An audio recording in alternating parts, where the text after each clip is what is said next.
Welcome to today's Energy Central webcast entitled Introduction to Asset Management, What to Know Before Diving In. A few housekeeping notes we'd like to mention. For best results in viewing this presentation, we recommend using a wired high-speed internet connection, as wireless connections can be unpredictable. If you can't get adequate sound from your computer speakers, we recommend dialing in using the phone number under the audio section in the interface. Following today's presentation, we'll have a question and answer period. You may submit your questions anytime during the presentation using the question interface on your screen. I'd now like to turn the floor over to our first speaker, Bodwin Ians. Welcome to the event, Bodwin. You have the floor and should have control.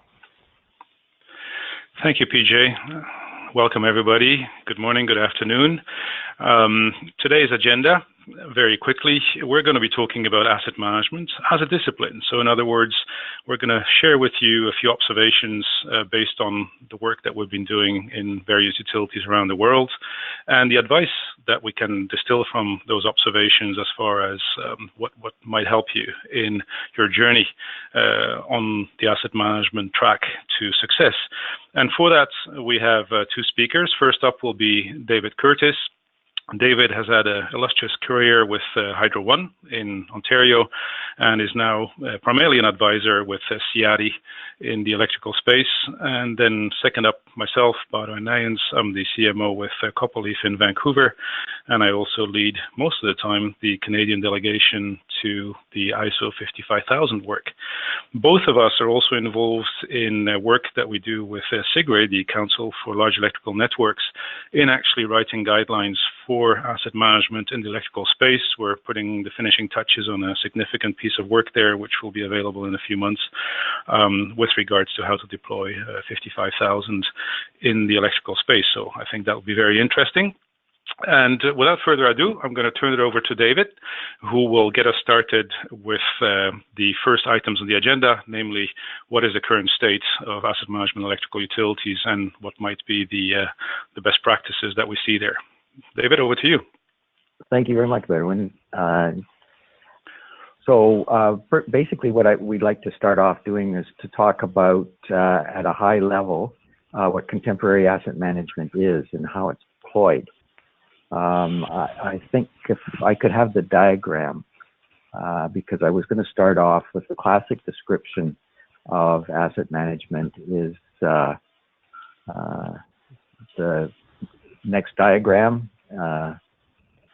and basically it is talks about the continuous process of asset management, starting off with planning and then doing what was planned and then checking that what was planned was actually done, and then acting on any variations or deviations before starting the planning part of the process back again.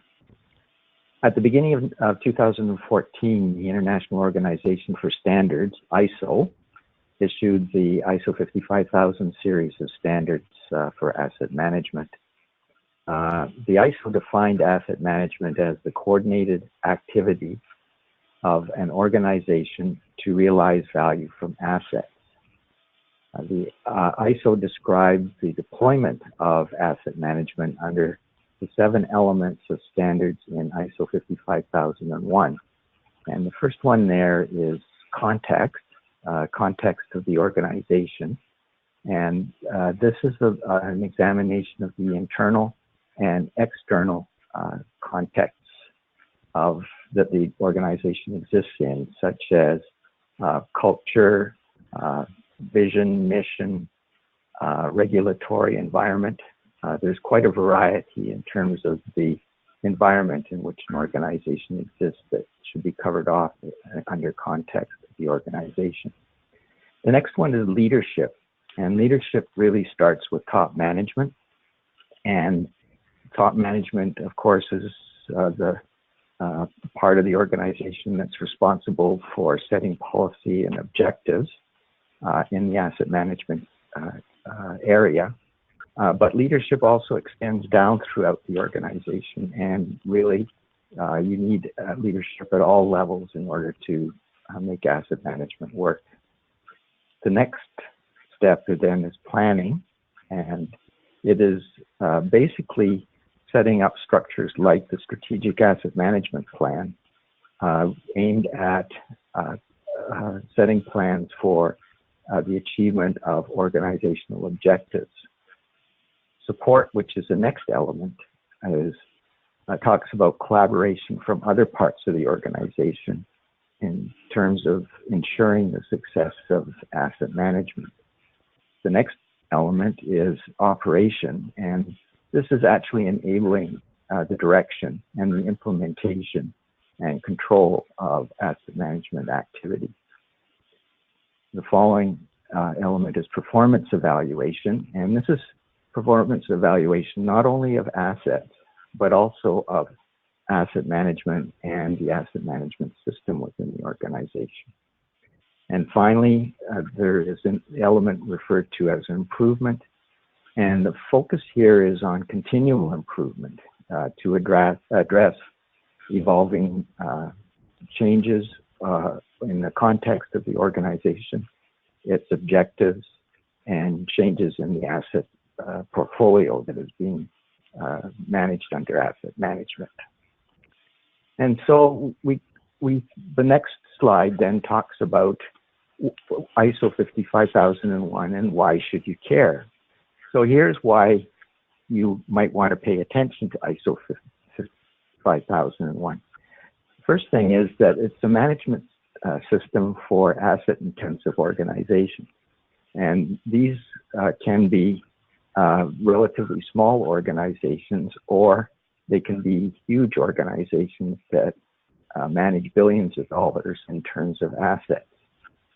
The other next part here is ISO 55001 is compatible with the other ISO management systems, such as 9001, 14001, 31000, and 45001, and other ISO standards. In other words, it's actually designed so that it fits within the overall ISO spectrum of standards. This is also, ISO 55001 is being increasingly adopted by regulators and legislators worldwide, because this gives a tested perspective in terms of how assets should be managed. In the electric utility area, at the moment, there are about 25% of certified organizations in terms of having ISO 55001 accreditation. And then finally, and maybe this is the most important, is that it makes good business sense to be following 55001. So let's go to what ISO 55001 is. And this is a one-slide presentation or summary of it. There are four fundamentals for asset management, and these are value, alignment, leadership, and assurance. And what I thought I would do is talk about this in a little bit more detail in the next slide, because there are certain elements that are important for us to realize. So in terms of value, the assets exist within an organization to provide value, not only to the organization, but also its stakeholders. And here, stakeholders have been highlighted because we are talking about here a wide spectrum of stakeholders. These include regulators, legislators, also owners of the organization, and many other that impact how the organization is run. In the alignment area, we want to make sure that asset management objectives align with the organizational objectives. And this is a very critical step in terms of establishing asset management within an organization. Decisions, plans, and activities, all these collectively enable the achievement of the asset management objectives. In the leadership area, leadership, and maybe even more significantly, the culture that's highlighted there, the culture of the organization, are determinants of realizing value and how effectively it can be enabled. Roles and responsibilities for asset management need to be clearly established, and employees are aware, competent, and empowered. It is important for you to have a competent employee workforce in order to achieve the results that you're after as far as asset management. And then assurance. Assurance is probably one of the more difficult areas, and we'll talk about that a little bit more later. Basically, under assurance, we want to make sure that assets will fulfill what they were put in place to do, and assurance is derived from a variety of areas like governance and control of processes, but maybe most importantly about the robust management of risks to the utility or the organization. And finally, as far as assurance is concerned, there's the importance of monitoring, evaluation, review, and maybe the most important aspect that we're following continual improvement in terms of our application of asset management within the organization. So ISO 55001 in one line is where to spend your last pound, euro, dollar, yen in order to gain the greatest incremental value for your organization. And that's the essence of what we're trying to talk about here as far as asset management is concerned. Now I'd like to go on and talk about the two common asset management modes. And there are two ways of approaching asset management. You can either do it through bottom up or top down. And these two modes are what we're going to describe in the following slides. And what I'd like to cover is how to recognize which version is present in an organization and what are the advantages of each approach and what are the disadvantages of each approach. We'll start off with bottom-up asset management. So bottom-up asset management is the most common mode of asset management and found in organizations today. It is the most simple and straightforward to apply. Bottom-up asset management can be recognized by the individual in the organization that is the topmost asset manager. Typically, this would be at the manager or director level with someone who has asset management in his or her title. One of the likely characteristics that would identify bottom-up asset management would be limited support from top management. For example, if there are lengthy and arduous reviews by senior management of asset management plans before approval to execute those plans is given, or if something fails and the witch hunt is focused in on the asset management group. Another characteristic of a bottom-up asset management application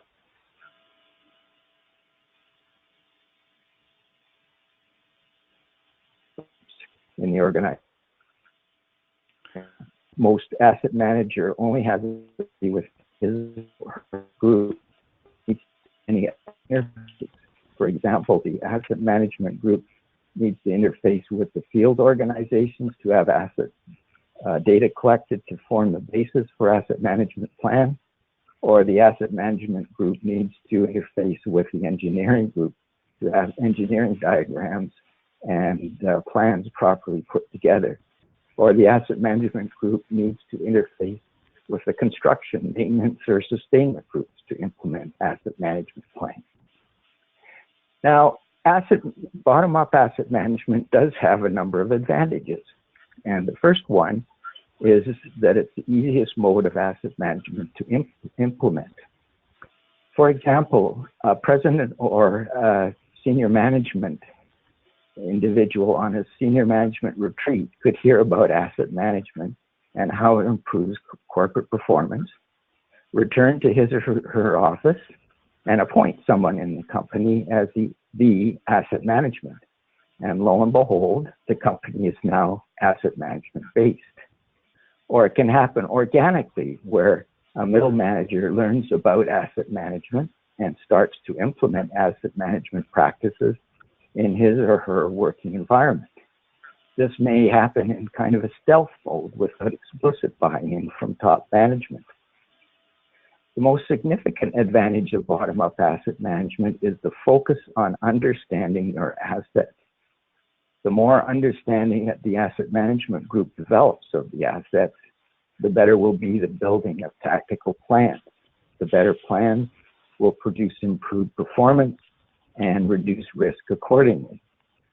Bottom-up asset management can be the most creative and innovative application of asset management. Asset managers with better understanding of their assets can develop new approaches that haven't been tried before or are open to applying state-of-the-art new approaches. So there are disadvantages, however, to bottom-up asset management. The bottom-up asset management requires a collaborative and cooperative corporate culture to work effectively. One of the characteristics of bottom-up asset management that I just covered was that there are numerous interfaces in the asset management group with other parts of the corporation, and there is typically limited support from top management to compel other parts of the organization to work with the asset management group. As a result, the asset management group spends a considerable amount of time interfacing with other corporate groups like engineering, construction, maintenance, and field staff to try and get asset management plans properly implemented. Another aspect here is getting the collective support of senior management for asset management plans. Often there's considerable back and forth between asset management and senior management, and there are often cuts and curtailments to asset management plans that may arise from internal politics that rather than solidly based decision making. Typically, all of the potential benefits of asset management may not be realized. These benefits may not be realized because of the time and effort interfacing with other parts of the corporation to get support for implementing asset management plans. As a result, other parts of the corporation may oppose or put up barriers to the realization of asset management plans because of their different perspectives. Consequently, the result of asset management, bottom-up asset management, may be modest and incremental. That may not necessarily be bad if senior management is sympathetic. They may want to have the practice of asset management slowly and carefully evolve, and as each round of asset management planning is implemented and the benefits are incremental, more senior management effort to support asset management approach may be realized. Now let's turn to top-down asset management. This is a less common approach, and it's less common because it is more challenging to implement and requires more effort to maintain. Top-down asset management can be recognized where the senior-most asset manager is someone in senior management, such as the chief operating officer or a senior vice president.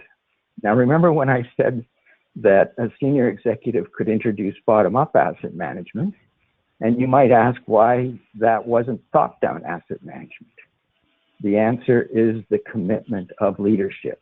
If the senior executive announces to the corporation that asset management is being introduced and that George over there, George being a manager, is going to lead it, and George never hears from the senior executive again or rarely gets any support from that senior executive, then this is bottom-up asset management.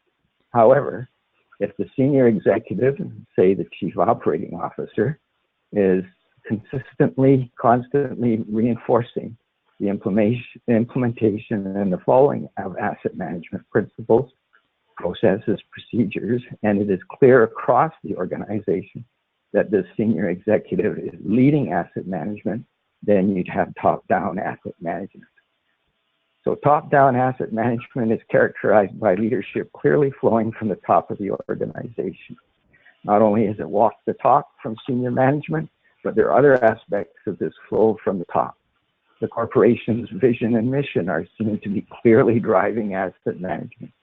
Corporate objectives flow into asset management objectives, and so that it is clear to all that the corporation that asset management objectives are put in place to contribute to the accomplishment of corporate objectives.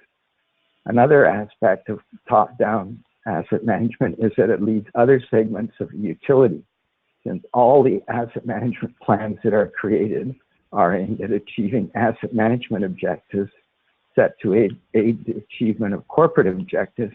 It is natural for other parts of the organization to look to asset management for leadership and direction.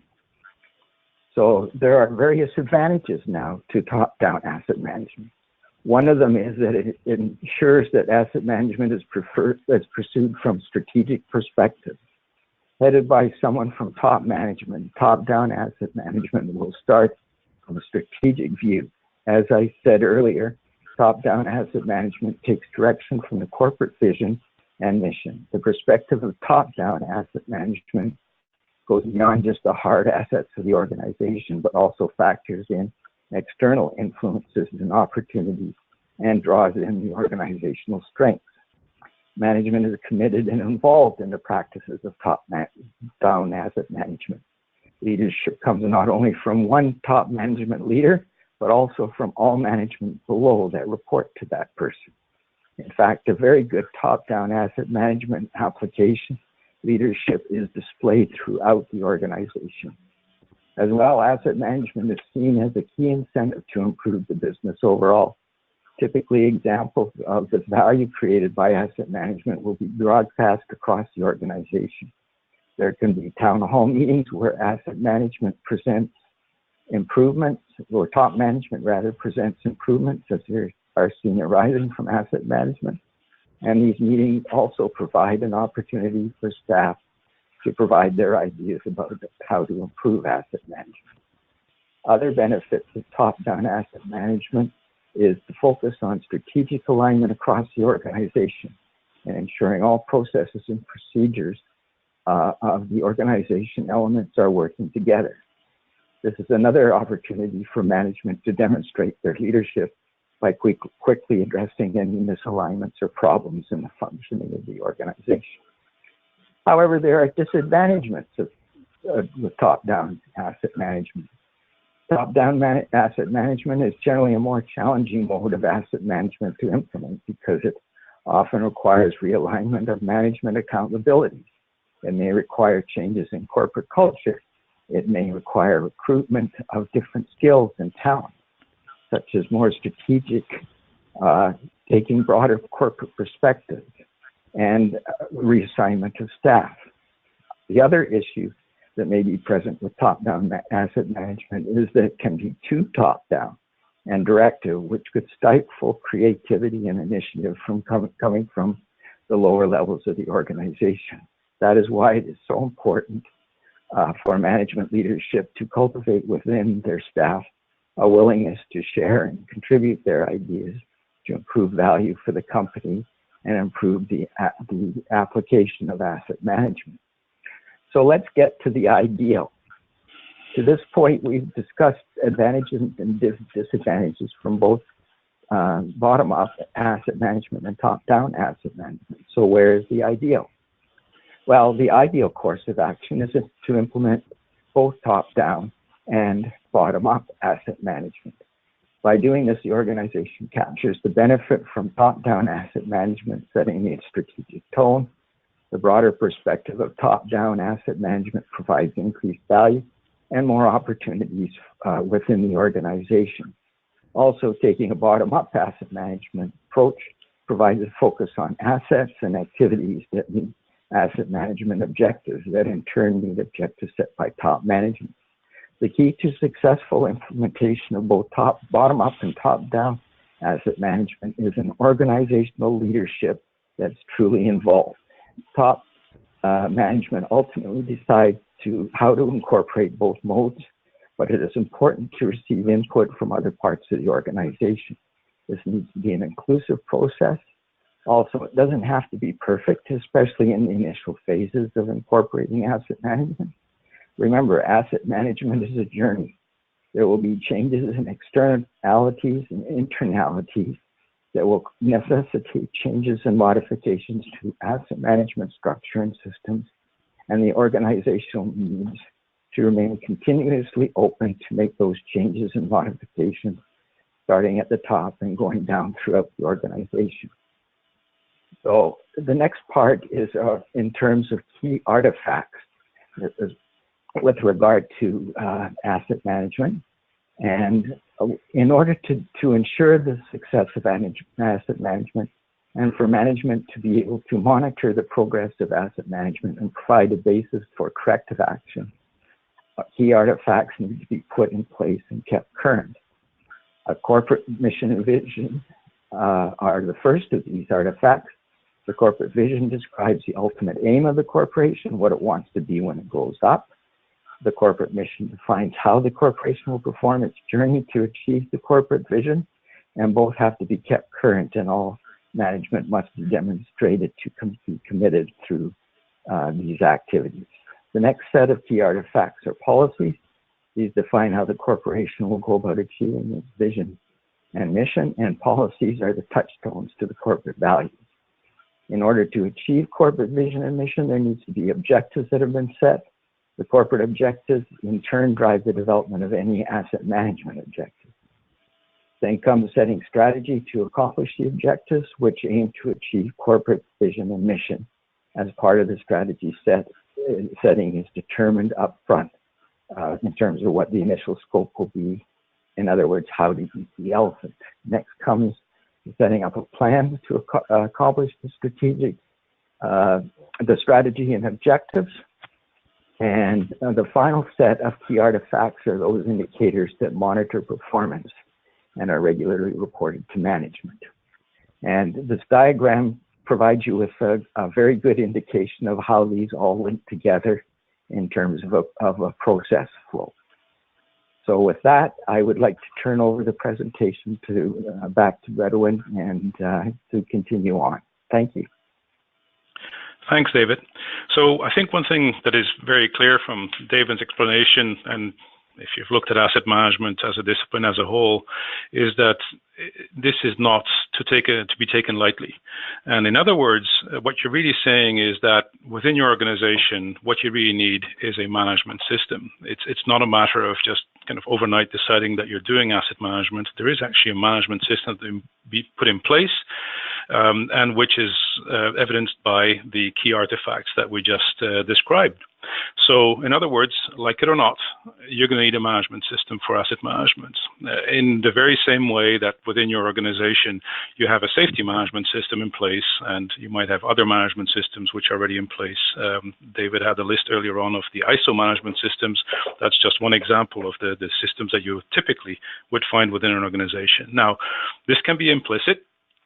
In the sense that it might be, the approach might be, we've done this forever, so we'll just keep going. The downside, of course, is that you fall into business as usual. You might not be challenging yourself, and you might actually be wrong. Some of the systems or the process that you might be using, that you might have been using for the last century, might be wrong. And if you don't kind of pause and ask yourself the question, is this actually good asset management, you might actually continue on the wrong track. But of course, it allows you, the implicit or the internal approach might allow you to leverage what you have in place, which at the very least is economical. Or you could really pause and say, well, we actually need to bring in an external best practice. And of course, this is where ISO 55000 stands out. It's effectively a consensus view of what good asset management looks like by bringing, the experience of many parties together.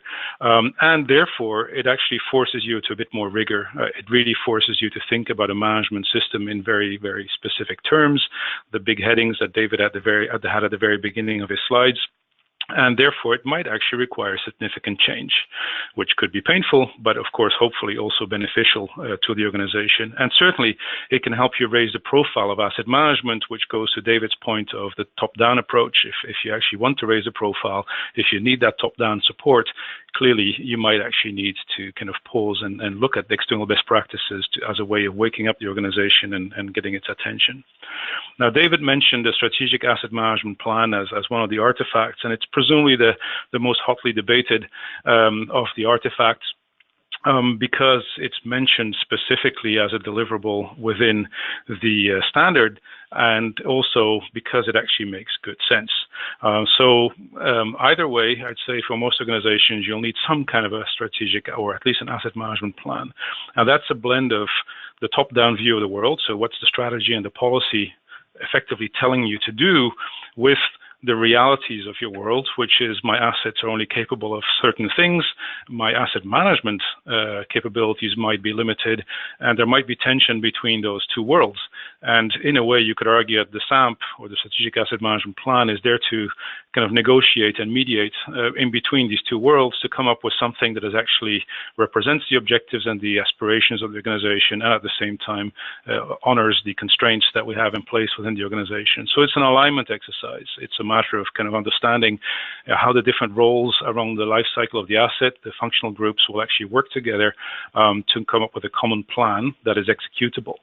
At the same time, it will, of course, translate the general business objectives that David was mentioning into something more tangible, asset management objectives, and from there, plans. And importantly, because we're all very busy in our daily lives, it means that it allows me to ensure that the long-term objectives are not going to be lost in the wash, and reconcile them with the fact that we cannot do everything all the time, so we need to reconcile it with the bottom-up reality. A third element, which is super key and very often you will find in the asset management, the strategic asset management plan, is the fact that we start turning everything into economic terms. So most of us are engineers, we love our assets, we look at the technical aspects of the assets, but of course there is an economic value to this. And as David mentioned, you know, the assets really only are there to generate value to the organization, so we actually have to understand what that value is in economic terms, how that actually affects our operating regime, what are the risks, what are the long-term consequences of the decisions that we take, and therefore what are the rules of the game that we're going to use to make decisions in an economic context. And finally, logically, therefore, when you're writing a SAMP, you're going to be likely hitting a few walls, and that will expose the deficiencies or the shortcomings of the organization, and therefore the need for change potentially. Which also means that when you're writing your strategic asset management plan, the last thing you want to do is copy it from another organization. You really have to do it within your own organization so that you actually go through that exercise of introspection and come up with the deficiencies or the areas in which we should improve or can optimize our operations to kind of squeeze more value out of our assets and out of our asset management system. Decision-making, therefore, is absolutely central to any management system and therefore to asset management also. In the case of asset management, you might have seen this diagram before, obviously the decision-making that we apply to our assets has evolved over time as maintenance and management techniques have evolved. You know, we've gone from just waiting for assets to fail and then replace them to do interval-based maintenance and then condition-based maintenance and then risk-based interventions. And now finally, we're getting more and more into value-based decision-making.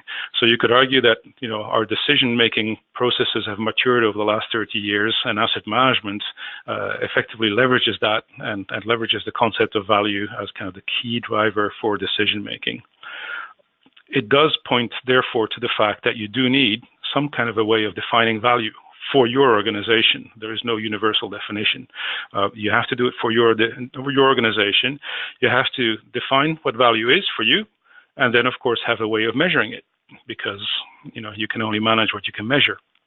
So obviously it includes risk mitigation because we're dealing with assets that sooner or later will misbehave.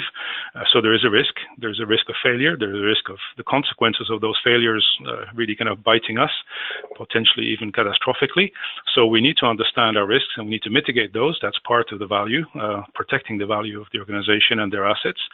It has to be aligned with the strategic objectives, of course. In a way, value should translate those strategic objectives into something that I can use every day. And it has to consider all stakeholders, internal and external, who all have possibly different views of value. And this should, of course, be applied to all significant decisions within the organization. So there are different mechanisms. This is a little diagram that comes from my company, Copperleaf, where first you want to identify which are the criteria that actually you want to work with. Then you have to align them to a common scale. Then you use that to assess every single potential decision that you could make. And then you might actually want to play off different alternatives or different projects against each other and come up with the optimal mix of things to do within the constraints that you have, using value as a driver. Now, there's very different views about this and different ways of expressing it. This is one that comes from Enexis, a utility in the Netherlands. I happen to be Dutch, so I like Dutch utilities. And this is their poster of value creation, where they actually do take the different inputs from different stakeholders, internal and external, and the big drivers that they're going after, how they actually add value, what are the outputs, and therefore, eventually, what are the outcomes to the different stakeholders through their organization. This is a very kind of summarized view, of course, of what they do, but it does kind of point out nicely the fact that you have these different perspectives of value, and you have to go through this whole process of identifying where you want to add value, how you do it, and what the outcomes are. This doesn't happen in a void, of course. David earlier mentioned the support side of the management system. And most of us within our organization, implicitly at least, have different elements of support in place. We'll typically have some kind of a work management process and or system in place. We will obviously have some way of collecting asset data, or I hope we do. We clearly have a financial system in place. These three are kind of the core building blocks that many people would naturally gravitate to as like the bare minimum if we want to do asset management. But of course, there's other building blocks that we want to put in place. Project management. If I'm going to do work, I need to have a way of actually managing that work, especially if it's complex projects. We might have GIS systems in place, which give us a lot of information around our assets and their environment, which especially in distributed networks is going to be key. We might actually have asset performance management systems in place which allow me to actually define which are the best interventions on the maintenance and on the operational side that I need to take to actually kind of extract maximum performance out of my existing assets. And we might also need asset investment planning to actually plan the future investments required by our asset base, both for sustaining them and possibly for growth or for change of function, etc. Now, the question immediately becomes, how do we actually bring all this together? Because all these systems do have to work together. David mentioned earlier on that asset management is a collaborative exercise across departments. That also means that the supporting systems from these different departments have to work together. And that is actually very often a big question mark. At the lower end, we might find organizations that literally do everything in spreadsheets or equivalent, and there's nothing wrong with that if you can actually pull it off. If your organization is such that the size of the organization, the volume of assets, the number of decisions that you make is modest enough that you can actually run the whole organization off a spreadsheet, why not? As long as these spreadsheets, of course, are properly managed, and if the governance is in place that actually makes sure that there's a consistency in the results and repeatability, etc. For many of us, though, this is not going to fly. And consequently, we wind up with something that looks more like this, where we would have a mix of different IT systems supporting our processes, which in turn support the functions and the different management system functions that we need to actually operate within our organization. And it might be a single vendor scenario. In most cases, that is not the case. Actually, with Sigre, we did a fair bit of work looking into different organizations as to what the supporting systems would look like. And larger utilities would typically wind up with somewhere in excess of 100 different IT applications to support asset management one way or the other. So one of the challenges definitely is to build a cohesive environment for supporting asset management. And by extension, of course, the question becomes, where do I actually put the focus? So a bit in line with what David was talking earlier, he was talking about the top-down, the bottom-up approach. You could nearly take a similar view for the supporting systems that you might want to put in place within your organization to support asset management on a day-to-day basis. And the traditional view there would be to actually focus on the left of the diagram. In other words, make sure that your financial systems are in order, make sure that your work management system is in good shape, and that it's fed by increasingly a high volume of asset data and good asset data. And this is, of course, it makes sense. It's a good foundation, but it's also very transactional by nature. You're essentially looking back as opposed to looking forward in a way with regards to what you're doing with your asset management. Therefore, the opposite view, which one large utility calls a thinking inside out, is to actually more and more focus on the analytics aspect of the asset management mix here, asset management system mix, where you're actually trying to come up with actionable insights as to which way you should be running asset management. Generally speaking, this requires data, of course, but it also allows you to actually distill your data needs to what is really essential to make decisions, and only that data. So in other words, if you think of it in kind of comparing these two approaches, the traditional approach, which is one utility called the outside-in approach, is you're focusing on asset data and the transactional systems that support those data, so financial and CMMS or work management systems. It generally speaking leads to large EAM and ERP renewal projects, which unfortunately tend to take forever and of course also therefore be expensive. And with that, it's very often hard to show rapid success. And if you want leadership support in asset management, success is of course key. Management, generally speaking, has limited patience before they see results. So if you can show some rapid success, that generally speaking helps a lot. That is hard to do with these large projects. And often it's also an extension of business as usual. And that brings me back to my earlier point where you actually at times might want to actually kind of press the stop button and think a bit about, are we actually doing the right things? Are these systems actually necessary, or are they actually replicating the processes that we would like to see in an end state? Whereas the inside-out approach is basically focusing on ramping up your analytical capabilities, both at the maintenance and daily operations level and at the strategic investment planning level, with the primary goal of enabling you to improve your decision making in alignment with your strategic objectives. And therefore, a side effect, a very interesting side effect of that is that it actually will allow you over time to determine which are the data that you actually need and value to make decisions before you spend too much time and money collecting that data. It also therefore allows you for hopefully quicker wins in the sense of showing better decisions, better results. And in doing so, very often, actually, it does force you to rethink a bit the way that asset management might be running in your organization, and it forces you to break down silos because you're actually kind of pulling information from different parts of the organization to make better decisions. One diagram which is often used in this context is this little diagram is how much data do I need to make decisions? And the traditional approach is, well, I need perfect data before I can make good decisions. So I'm going to be spending a lot of time collecting data before I can actually start making decisions. The idea is to actually do this much more incrementally.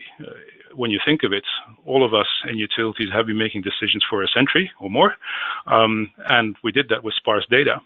So rather than kind of hitting the stop button and starting to collect data, what we're going to do is incrementally improve our decision-making processes by using better analytics, and that will tell us which data we actually really need to follow that journey of improvement and gradually collect data only as we really, really need it to make better decisions. So in a way, I'm not saying that the two are mutually exclusive, but I do see in many organizations the tendency to kind of just go for the next generation of a EAM or a CMMS system, as opposed to kind of hitting the stop button and saying like, well, maybe we're on the wrong train and we should rethink the whole way that we're making decisions, that we're actually using our asset data. And that brings me to the last point, assurance, which David mentioned as being a hot potato. And in my view, this is where asset management goes to die. Generally speaking, this is really where the problems become very acute for many organizations, and it's largely due to the fact that we essentially ran out of steam before getting to the assurance part of asset management. In a way, you could argue it's the boring part, but at the same time, it is the one that will make it work over time. Now, when we think of assurance, and David mentioned risk earlier on, that is one area in which we do like to do assurance, in the sense that we will often obsess about, have we identified and do we understand the risks that are attached to our assets and to the way that we operate? And by extension, the question becomes, do we have risk mitigation plans in place? So generally speaking, we're pretty good at that. I would say that that's the tactical aspect of assurance, and we like that because we're all, generally speaking, action junkies in our organizations, or firefighters. The areas in which we're not so good, generally speaking, is applying the same concept of assurance to the higher layers of asset management, first around decisions. So the question here becomes, are we actually doing what we decided? Or what we promised to general management or to our stakeholders? And if we're not doing that, and there might be good reasons for not doing it, are we still delivering the best possible outcome? So in other words, do we have a plan B that actually holds water as opposed to being completely reactive? And you could jack it up one level again and actually ask yourself the question, the asset management system that I put in place, is it actually delivering what it's meant to deliver? And if not, do we have an improvement plan in place? So we're back to the Plan, Do, Check, Act that David mentioned earlier. So thinking of assurance in those terms, a lot of it is around reviews. You essentially have to keep challenging yourself and checking that, what we said we're going to do, or that what we're doing is actually correct and optimal.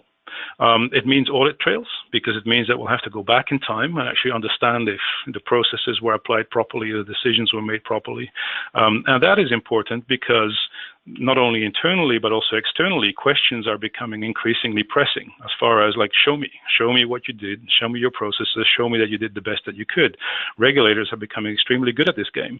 So the assurance aspect is really starting to be baked into asset management in a very stringent way, effectively. And therefore, we're back to continuous improvement.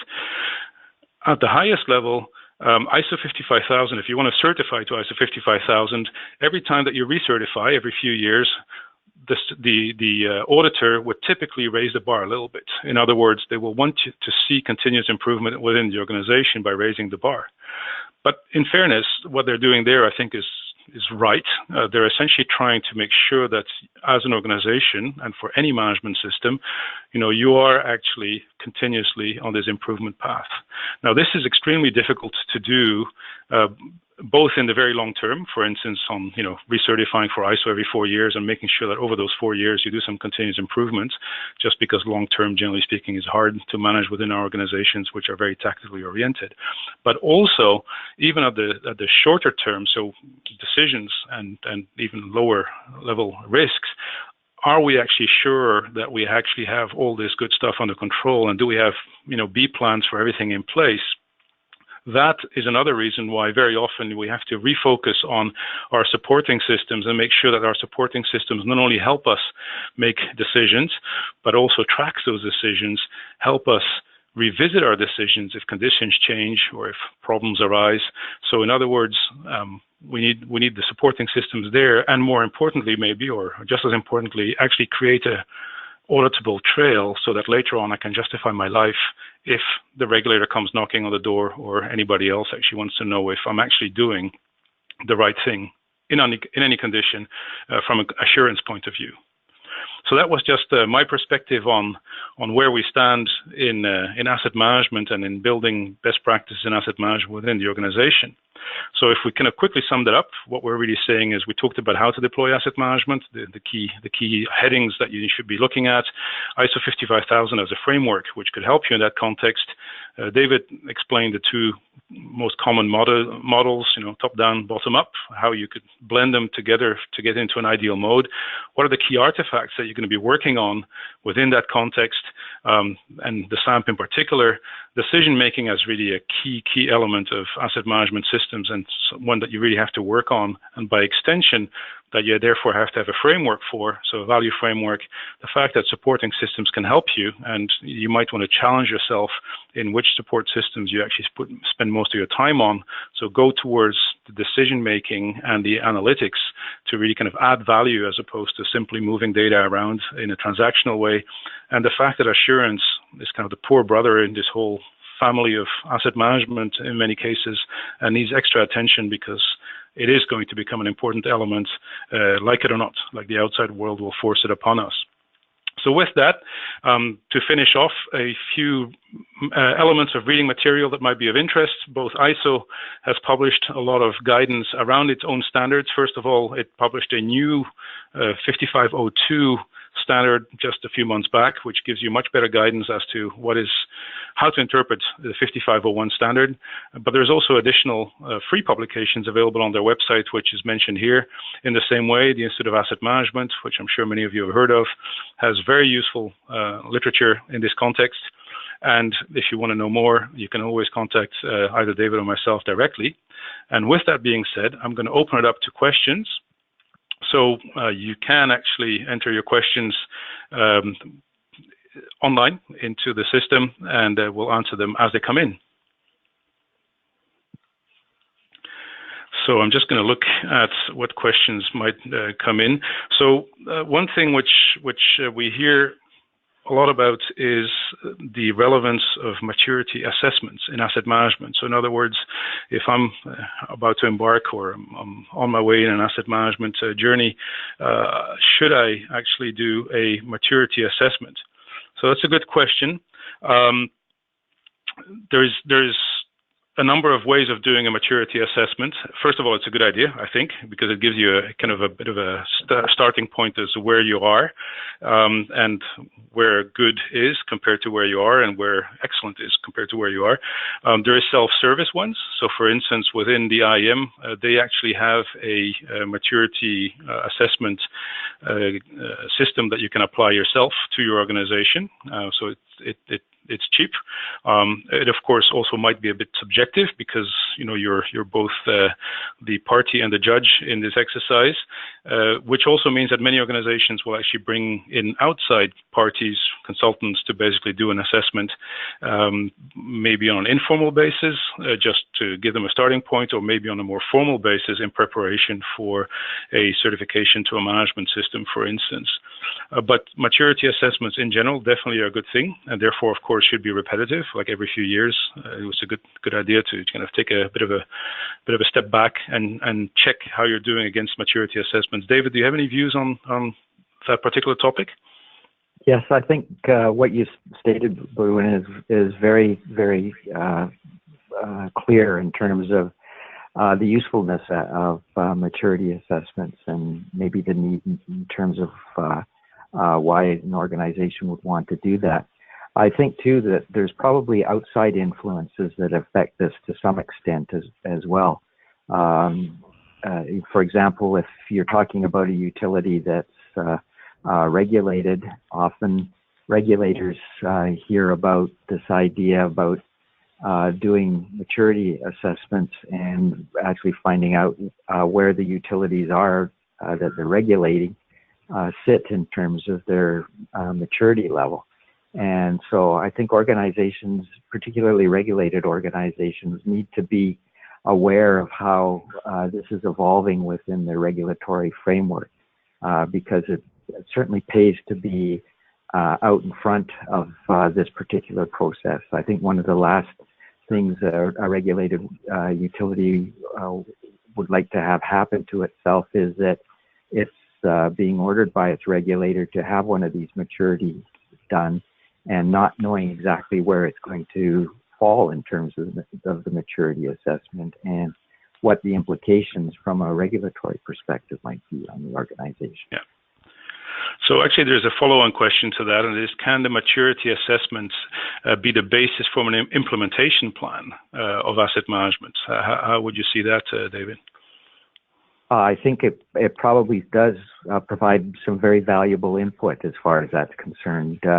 We were talking, one of the very first elements within the ISO 55001 set of standards is context of the organization. And in fact, we're talking about both external and internal contexts in this particular regard. And certainly having a maturity assessment really hones in on where the organization sits in terms of its development of asset management, and also points directions in terms of what it needs to do or might need to do going forward. Yeah, absolutely. Here's a completely different question now. In regards to the value framework, does asset management have overlap in value with value management and the utilization of the value methodology for value-based decision making? So yes, it can. At the end of the day, every organization can pretty much define its own rules, but we do see increasing interest in applying, value chains and value management techniques in this particular context. And it might be a good way actually to, again, kind of get the organization thinking in that particular direction. Questions are coming in fast and furious. I'm going to start reading them off. How would you implement the inside-out approach if you don't have good data? How could you use a hybrid approach to get good data and therefore good analytics for decision making? So this is indeed the permanent conundrum is, it's a chicken and egg, basically. What we do see is that many organizations actually do have data, and when I say that, it's often focused around the most critical assets. No surprises there. We all have limited time, so what you'll find is you might have a particular or a few particular asset classes on which you have better data, either by accident, in the sense that somebody just took the initiative, or strategically this was a decision that was taken a while ago. Therefore, what we very often see is organizations will actually use that as a test bed.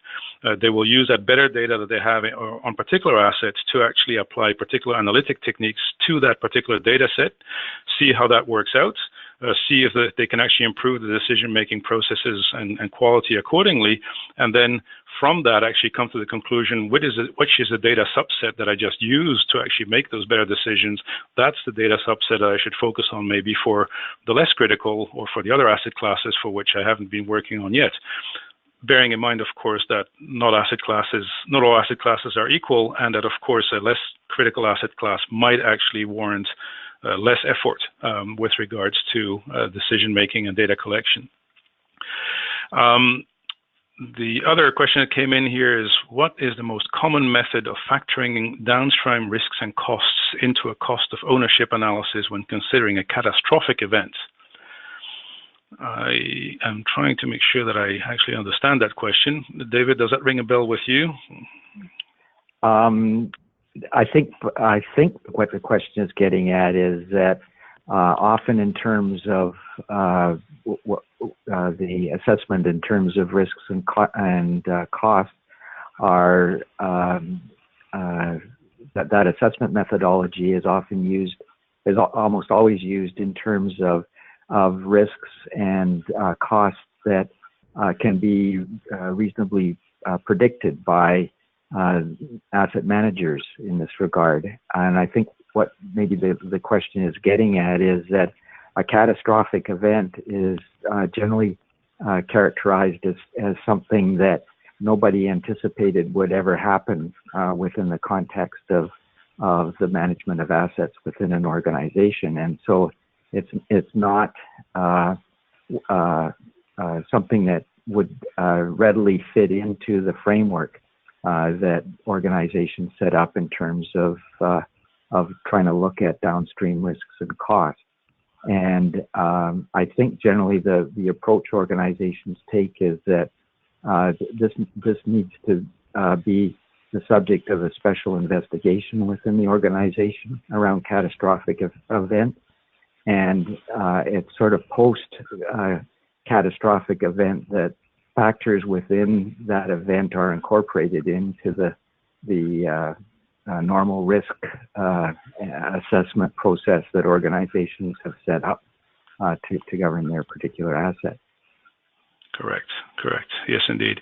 In the meantime, a question came in which kind of expands on the prior question that we were answering about asset data collection. And the question was really, are these systems about the physical characteristics of assets or asset condition?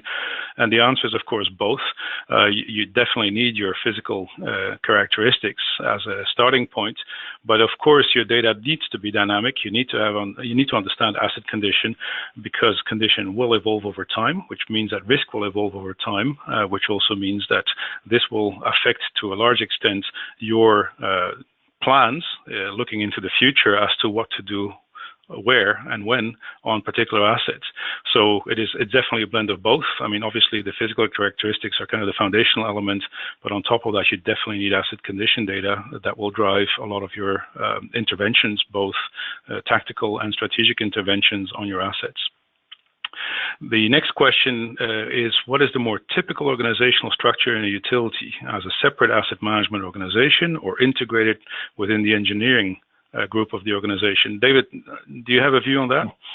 Yes, what I've seen is that typically it's a separate asset management organization, and often that is one of the sources of problems and within the application of asset management within the organization, because when asset management passes on, for example, asset management plans for implementation to other organizational elements, and one of which could be engineering, that's where the issues, as I was trying to bring out in terms of the bottom-up asset management approach,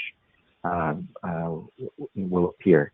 Now, often you do see asset management as part of the engineering part of the organization, but this doesn't insulate that from the problem or issue that I just identified, because going on from engineering, you have the various parts of the organization, like construction, sustainment, maintenance going on, procurement. All of these other aspects factor into asset management and how asset management plans are implemented. So just putting it within the engineering part of the organization isn't really that doesn't solve that particular issue. Correct. It is definitely cross-disciplinary. And it ties into another question that came in, and that is, in your experience, do organizations see asset management as a cost center or as a source of value? So I guess it's a bit tied to the previous question. Any views there, David? My view is that it should be seen as a source of value, not as a cost center. And because value should be what drives the organization within its implementation of asset management. If you make it a cost center, then the notion here is that good asset management needs to cost less and less as the years go by, and that may not, and probably does not, square with increasing value going forward year after year. You have to be able to invest in order to realize value. Exactly, and I think maybe that is an interesting point, because it's one of the areas in which the shift from conventional maintenance, which many people saw as the old version of asset management, into holistic asset management, that shift also, I think, is a shift from indeed being a cost center to a source of value, and I think that's part of the excitement around asset management in a way. One last question before we close it off, and that is, what is the best asset management training to get and where? Now, that is, of course, an interesting question. There is definitely standard asset management courses available from many suppliers. The Institute of Asset Management actually has an endorsed trainer scheme, so it vets particular consultants and training programs. So if you go to the IEM, to their website, you will actually find a pretty long list and geographically spread list of service providers that actually have endorsed training. That's a good starting point. At least it gives you a feel that this is a bona fide operator. Of course, training is often has to be tied or has to be tailored to the particular organization, since, as we said earlier, it's tied to maturity, it's tied to the culture of the organization, it's tied to their objectives. So in many organizations, this will have to be an exercise where we'll go through a few iterations and do a bit of tailoring. Any views there, David? Yes, I would like to add into that, and that often in terms of utilities, it's also good to participate in meetings with other companies within the particular area of work. So, for example, within the electric utility industry, I think utilities get very valuable input from other electric utilities that are also implementing or practicing asset management. They get tips and advice, and also real-life examples about what happens and how to address those happening. That is very true, and in North America, since I guess most of the audience is North American today, there's been a bit of a challenge there, in the sense that there's been few forums where asset management is discussed at a relatively mature level. This is changing fast. CIADI itself has a strategic asset management conference, which is now a yearly event and which is really interesting. The Institute of Asset Management is actually organizing its first North American conference in October this year. So I think from that point of view, the platform for information exchange, and also possibly for reference exchanges, as in, who have you used for training, is growing fast, and I think that will help alleviate that challenge. So with that, I think, PJ, we are officially done, so I will return you control. Thank you, Bodwin, and thank you, David. Fantastic presentation. For our audience, we hope you've enjoyed today's discussion. As you log off, please take a moment to complete our survey and give us your feedback so we can continue to provide you with quality content. Thank you for attending. This does conclude today's presentation.